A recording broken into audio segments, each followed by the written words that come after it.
The President of the United States is the single most powerful person on the planet.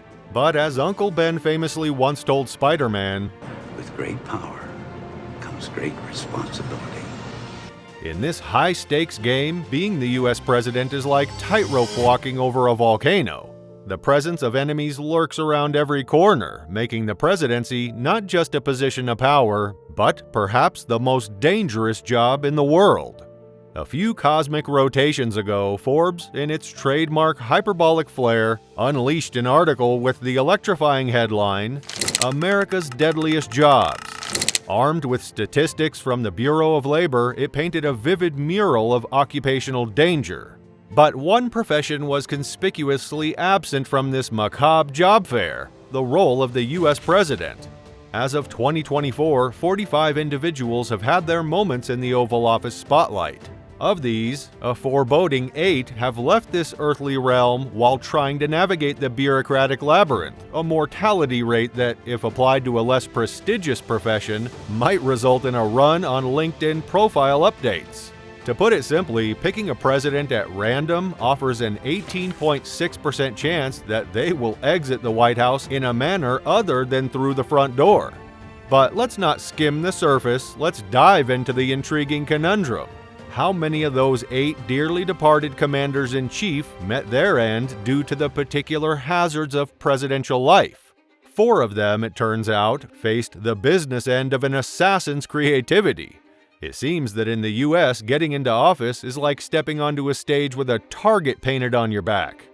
First up, we have the assassination of Abraham Lincoln, who got a rude introduction to the term Confederate sympathizer courtesy of John Wilkes Booth. Talk about an unfortunate case of theater critics gone wild. James Garfield found himself in the crosshairs thanks to Charles Guiteau, a man with the diplomatic finesse of a disgruntled cat demanding an ambassadorship to Vienna.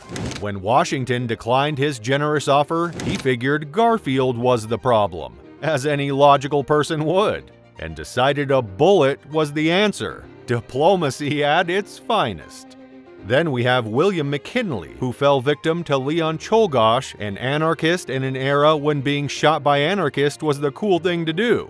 Talk about fashionably dangerous. Now, John F. Kennedy. Oh boy, let's tiptoe around that one. Officially, he was shot by Lee Harvey Oswald. But the truth isn't always that simple now, is it? This assassination is a mystery novel with way too many plot twists and no final chapters. On that note, let's not forget the unsung heroes of failed assassination attempts. Andrew Jackson was a trendsetter, surviving Richard Lawrence's attempts with the resilience of a cat dodging a laser pointer. John Schrank had a Milwaukee-sized vendetta against Teddy Roosevelt, giving him a chest-piercing reminder of the hazards of politics. Ronald Reagan had John Hinckley Jr. to try to turn him into a lead pincushion outside the Washington Hilton. Seriously. What's with people aiming for the presidents like they're playing political darts? Then there's the Hall of Shame for the F-grade attempts. Those who couldn't even hurt a fly, let alone a president. Taft, Hoover, Truman, Nixon, Ford, Carter, both senior and junior Bush, Clinton, and even Obama and Trump had their moments with assassination attempts so bad they barely made the headlines. It's like a bizarre game of presidential whack-a-mole, where everyone wants a swing but can't quite land the hit.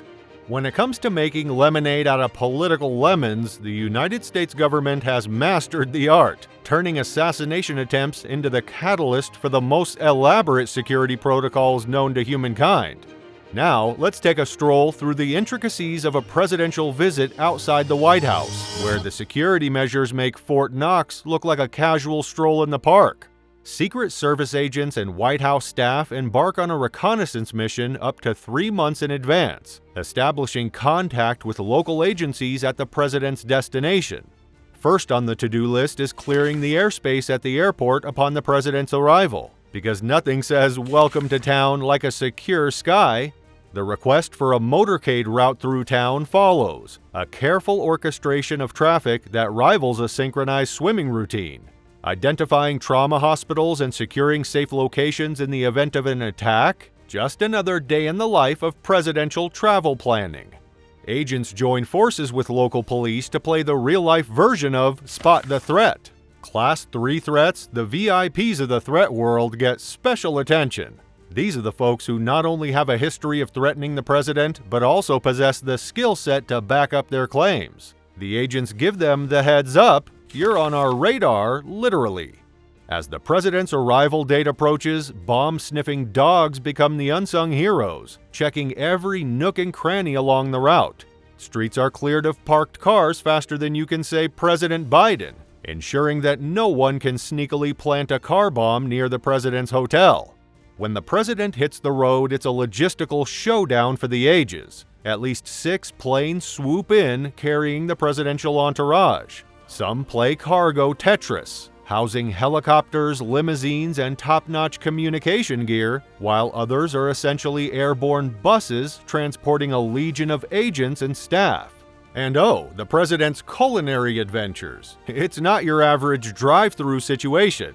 Forget roadside diners, the president brings his own food, complete with a crew of cooks and servers who set up a culinary stronghold wherever they land. It's a kitchen takeover, closely monitored by Secret Service agents to ensure the president's plate remains untouched by any unwarranted culinary adventure.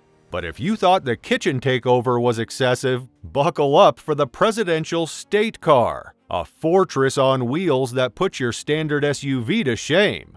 This marvel, lovingly maintained by the United States Secret Service, is practically a mobile fortress. Picture this: 5-inch bulletproof glass adorning every window, run-flat tires for those unexpected detours, and an interior that's hermetically sealed, ready to withstand a chemical attack. James Bond would be green with envy at the night vision optics, tear gas cannon, onboard oxygen tanks, an armored fuel tank armed with foam to prevent fiery fiascos, and pump-action shotguns. And just for good measure, it packs rocket-propelled grenades and 8-inch doors. Now let's talk about foreign travel, where the presidential adventures reach new heights, quite literally. Forget about cramped coach seats and peanuts. The commander-in-chief prefers to soar through the skies in style. Enter the crown jewel of airborne diplomacy, Air Force One. Each president gets their very own Boeing 747-200B jumbo jet. Air Force One is a flying tank, equipped with security and defense systems that could rival a superhero's hideout. We're talking classified measures to protect onboard electronics against the electromagnetic pulse of a nuclear explosion. Because, you know, world leaders are just casually discussing matters of global importance at 30,000 feet. This airborne palace can house up to 70 passengers, in addition to the 26-member crew. It's not just a floating presidential suite, it's a multitasking marvel. Security staff gets their own space, because safety is a non-negotiable priority. But that's not all. Air Force One has its own in-flight pharmacy, ready for an unexpected health hiccup. Emergency medical equipment? Check. It's not just a plane, it's basically the Pentagon on wings. In contemplating the perilous journey that accompanies the title of U.S. President, one can't help but acknowledge the evolving landscape of dangers that loom ahead. The intricate tapestry of security measures and protocols born from past trials and attempts on the lives of those who held this highest office paints a vivid picture of the challenges that lie on the presidential path. The future, with its ever-shifting dynamics of global threats and technological advancements, presents an array of challenges that demand perpetual vigilance and adaptation. Cybersecurity risks, geopolitical tensions, and the relentless march of time call for a continuous reassessment of protective measures. If you had the chance to equip the presidential state car with one more unexpected feature, what would it be? Let me know in the comments, and as always, thanks for watching.